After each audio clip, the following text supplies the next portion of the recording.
B'siyata d'Ishmaïa, avec l'aide du ciel, Toda Hashem Barach.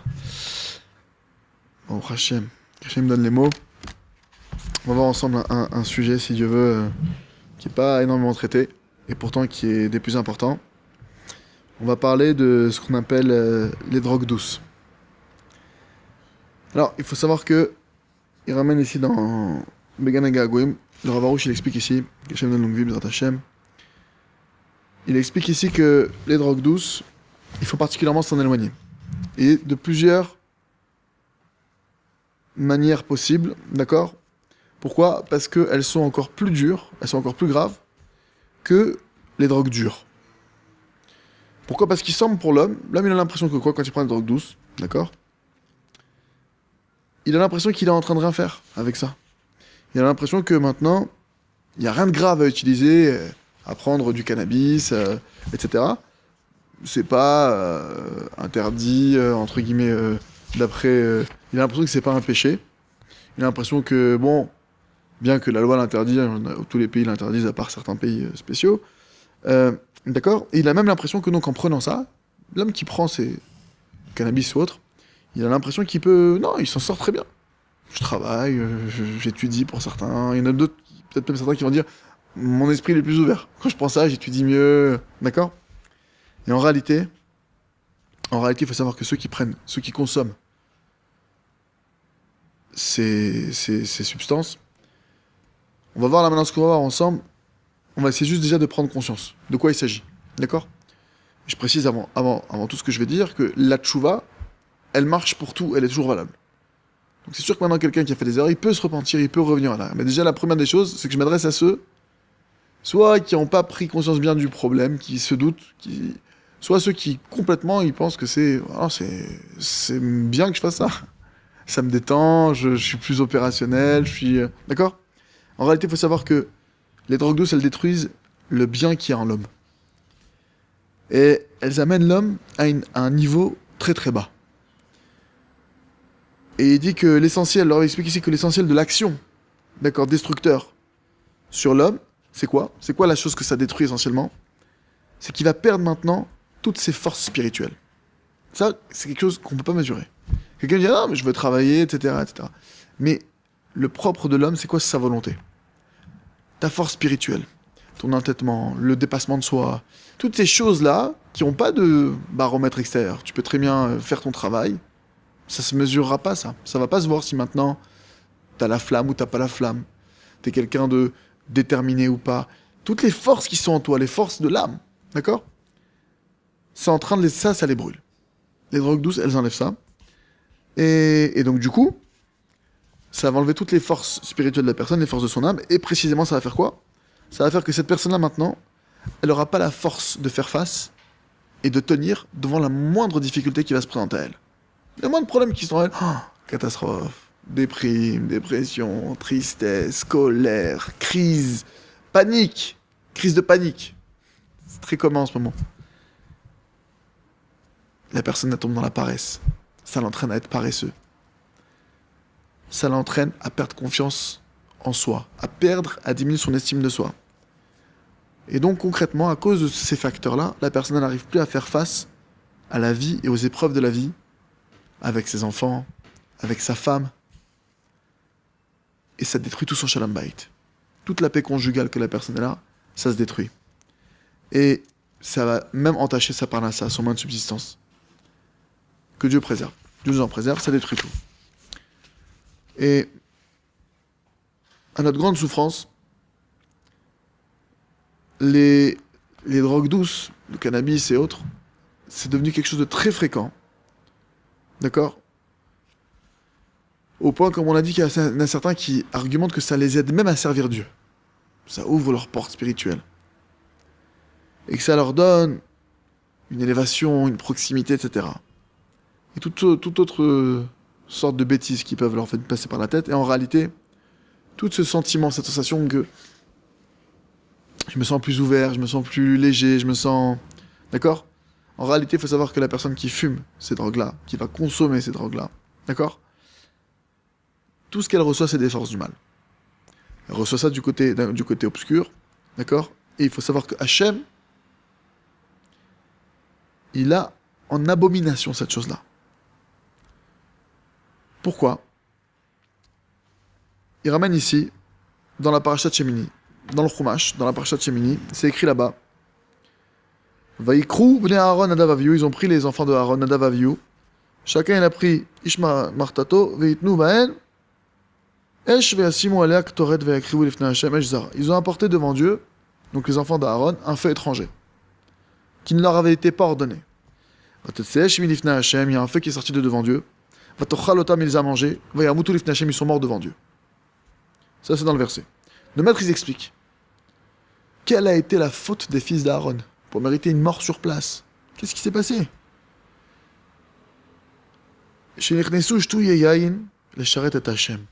Leur faute, ça a été quoi? C'est ils ont servi Dieu en étant ivres. Ils étaient ivres, ils étaient sous. Maintenant, venons, on réfléchit. Nadav Avihu, d'accord?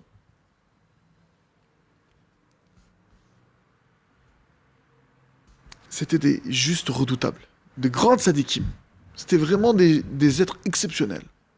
Où Moshe Rabbeinu a témoigné que Nadav Avihu était plus grand. Moshe il a dit, ils sont plus grands, tes fils, quand il a parlé à son frère, Aaron, il a dit, tes enfants ils sont plus grands que toi et moi réunis. Imaginez qu'on n'a pas une idée de l'ombre de leur niveau, d'accord, de leur grandeur, de leur sainteté. Mais ils se sont trompés en cela, que quoi? Ils ont voulu enflammer leur cœur pour Dieu, pour le servir, et ils ont pensé que quoi?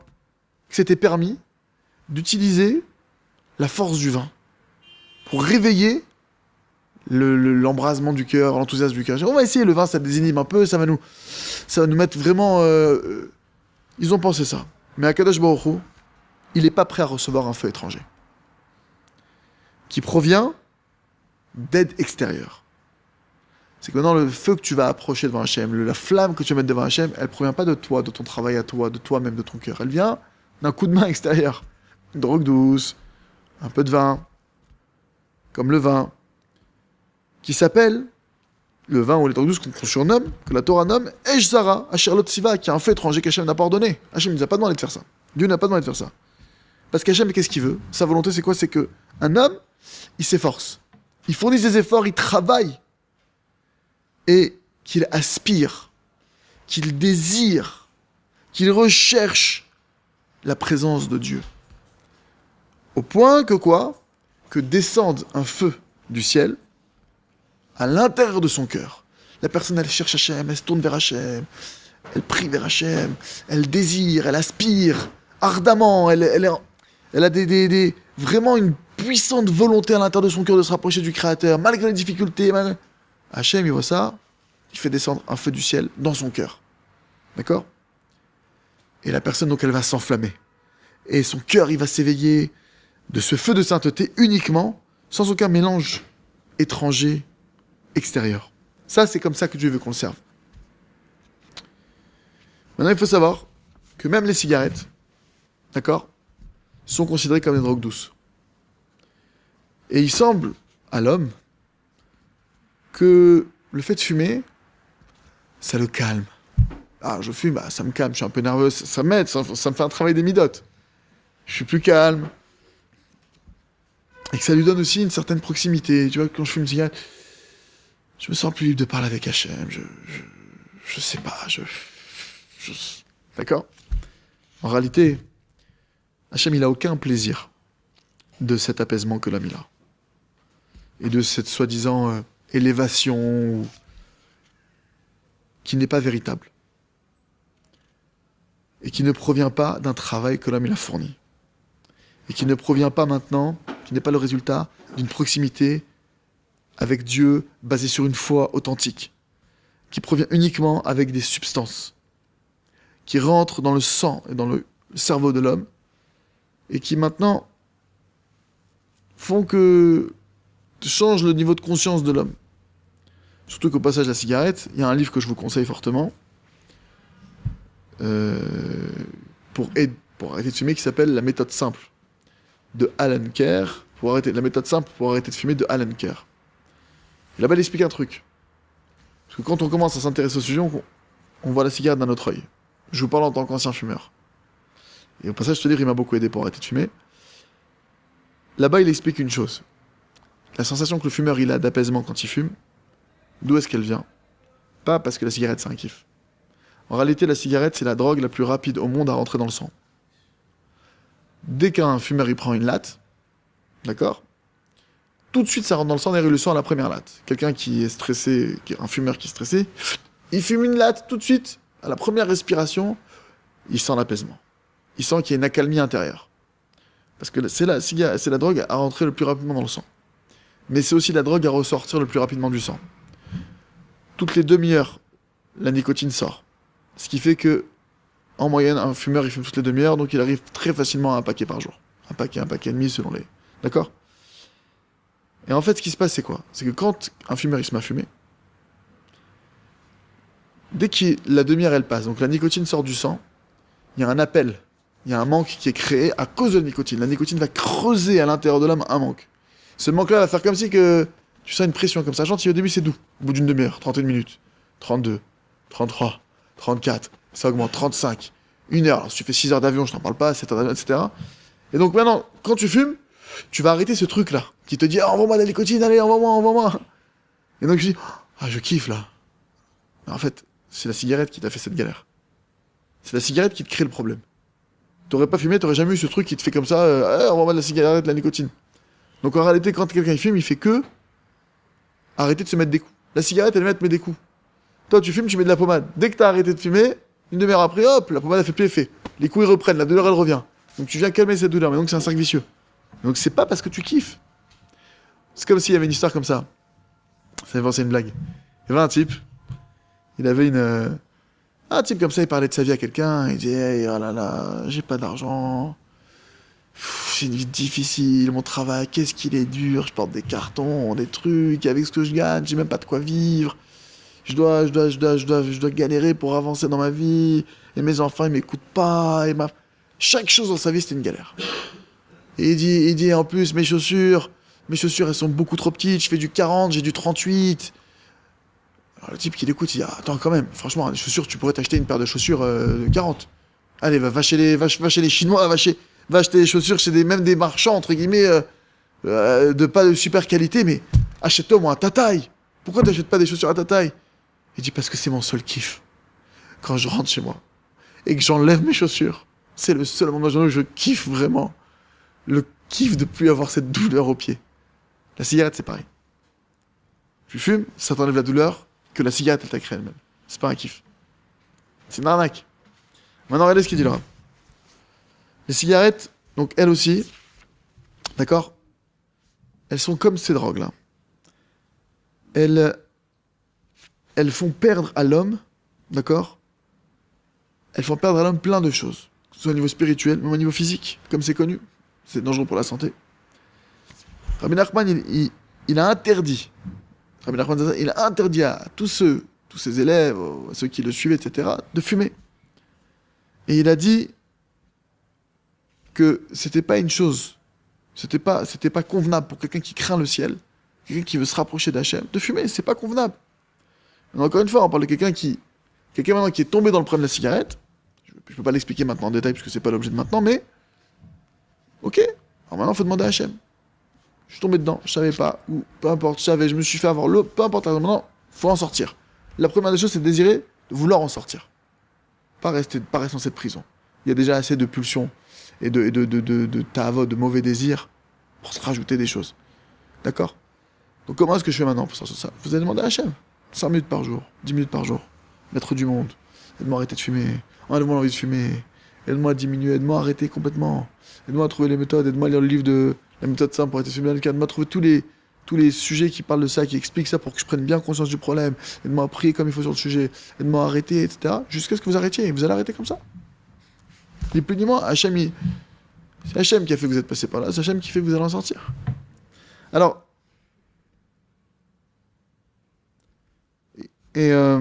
voilà. Donc Rabbi Nachman, il a dit comme ça. Ça avait dit quoi? Ça vous suffit pas déjà toutes les pulsions et les mauvais désirs que vous avez déjà en vous? Vous allez rajouter en plus de ça d'autres pulsions et d'autres mauvais désirs, d'accord? Qui ne sont pas nécessaires du tout. Et en particulier, le Rav il explique que quelqu'un qui étudie la Torah, c'est une honte. C'est une honte qu'il ait besoin Quelqu'un qui est connecté à Dieu, c'est une honte qu'il ait besoin de trouver sa vitalité auprès d'une cigarette. Ça ne suffit pas la présence de Dieu. La Torah de Dieu, elle te suffit pas. C'est pas suffisant. Il faut d'autres kiffs. Comme si que tout ce qu'il faisait, en fait, c'était vide. Il trouve son kiff, la cigarette, c'est ça qui le remplit. C'est malheureux. Il n'a pas de vie de sa Torah, de ses mitzvot. Il y a en cela, il le dit le Rav de manière claire, qu'il y a en cela un chilul Hashem, une profanation du nom de Dieu. Dieu préserve. Et c'est une honte pour la Torah. On rajoute à ça que quoi, qu'un homme qui fume, il transgresse publiquement un interdit de la Torah. De quoi? Venez publiquement, il transgresse l'interdit de vous garderez votre santé. Vous garderez votre corps. On doit faire attention à sa santé. En fumant, il endommage sa santé. Et publiquement, il transgresse quelque chose. D'accord? Donc c'est sûr que dans l'idée, si ça peut être déjà le type qui fait ça, au moins qu'il le fasse le plus caché possible. D'accord? Parce que c'est sûr que quand tu vois tout le monde fumer autour de toi, t'as envie de fumer. Donc c'est-à-dire que même le simple fait que tu fumes, tu vas aussi inciter d'autres personnes à le faire. D'accord? Parce qu'aujourd'hui c'est connu, c'est sûr, comme dit le Rav, que c'est un danger, c'est un poison pour le corps. D'accord? Et c'est impossible de se voiler la face de ça. Quelqu'un qui fume pas dire que ça fait rien à sa santé. Il y a trop de preuves sur ça. D'accord? Et même qui endommage les autres. Donc t'endommager toi, c'est déjà une chose grave, mais les autres, de quel droit? Qui t'a donné l'autorisation maintenant de raccourcir ta vie? Chazve shalom, ou raccourcir la vie des autres? Et même quelqu'un maintenant qui est pas entre guillemets dans la Torah, qui est pas... D'accord? Quelqu'un qui a un peu d'intelligence qui a un peu de cervelle, comme dit le Rav, il comprend que le fait de fumer, c'est une débilité totale. Pourquoi? Ça amène... D'ailleurs, c'est marrant parce que ça amène aucune utilité. Dans le livre de Alan Kerr, il explique là-bas, justement, il dit on va faire maintenant l'inventaire. Le négatif et le positif de la cigarette. Moi, ça m'a surpris. Il fait le négatif, bon, évidemment, quand tu fais l'inventaire négatif, il y a une tonne. D'accord? Sur la cigarette, il y a beaucoup de choses à dire. Physique, mental, sociologique, psychologique, à tous les niveaux, vraiment, il y a beaucoup de dégâts, sauf qu'on ne s'en rend pas compte. D'accord? Après, il dit, bon, on va parler du positif quand même. Et là, je tourne la page, je fais une page blanche. Il n'y a pas de positif. Il n'y a pas de positif. Encore faut-il le savoir. Ceux qui pensent qu'il y a du positif, ok. C'est une illusion. C'est une imagination qui fait croire que c'est positif. Il n'y a que des dégâts. D'accord? Pour le corps, au niveau spirituel et même au niveau financier, Dieu préserve. Donc chacun, il est obligé maintenant de se prendre en pitié. D'accord? Et de tout faire pour enlever ces habitudes débiles. Ces habitudes qui sont néfastes. Et c'est mieux de souffrir quelques jours. Parce que pour avoir arrêté de fumer, c'est au début que c'est peut-être un peu dur. Mais après, ça passe. Je vous assure, ça passe. Et nombreux sont ceux qui ont arrêté de fumer. Je vous assure qu'ils vont bien. Non, ceux qui arrivent vraiment pas, il reste la prière. Donne-moi les forces d'arrêter, de commencer à arrêter, de mettre le pied à arrêter, donne-moi l'envie d'arrêter. J'ai même pas envie d'arrêter. Donne-moi la volonté d'arrêter. C'est pas bon pour ma santé, c'est pas bon pour mon argent, c'est pas bon pour l'entourage, c'est pas bon pour la Torah, là. C'est pas bon. Donne-moi l'envie d'arrêter, là, j'arrive même pas à imaginer que je vais arrêter. Chacun selon son niveau maintenant. De dire la vérité à Dieu. J'ai même pas envie d'arrêter, mais je sais que c'est pas bien. Je veux faire ta volonté, mon Dieu, aide-moi. Donc, le Rav dit c'est mieux de souffrir un peu. D'accord? Même si c'est 1 mois, quelques mois. Tant que. En réalité, on souffre pas non plus. Faut pas exagérer. Hein. Arrêter de fumer, c'est pas évident. D'accord? Hachem il m'a aidé. Hachem il aide. De toute façon, voilà. Hachem il aide. Peu importe l'anglais. Ah ouais, c'est dur, c'est pas dur. Hachem il aide. Si Hachem il t'aide, ça sera facile. Si tu vas le faire tout seul, c'est sûr que tout seul, tout est difficile. D'accord? Donc c'est mieux de souffrir un peu pour profiter toute sa vie. D'être libéré de ça, de ne pas donner cet exemple à ses enfants, de ne pas montrer cet exemple public, de ne pas dépenser son argent, de ne pas gaspiller sa santé. De se libérer de cet esclavage de la cigarette. D'accord? C'est pas la peine ici de détailler. Donc, qu'Hachem il nous aide, Bezrat Hachem, à se détacher de toutes ces drogues, toutes ces choses qui sont inutiles, même l'alcool. Faire attention que de ne pas trouver des prétextes parce que maintenant il y a un kidouche, parce qu'il y a un Farbringen, parce que maintenant il y a une occasion. Faire très attention. Si maintenant l'alcool qu'un ami va prendre sous prétexte de Torah, même le jour de kidouche, ça va faire qu'il va mépriser sa femme, ça va faire qu'il va perdre son temps, qu'il va moins étudier la Torah, qu'il va moins servir Dieu, c'est pas une mitzvah bichlal. Même à Purim, quelqu'un qui se met à boire maintenant et qui va se mettre à faire du mal aux autres, mais il faut qu'il boive pas. C'est un interdit de la Torah très clair et net, même pour lui mettre entière. De quel droit tu vas humilier quelqu'un? Si tu sais pas te contrôler, ah bon bah c'est pas grave. Chazak, venez Chazak.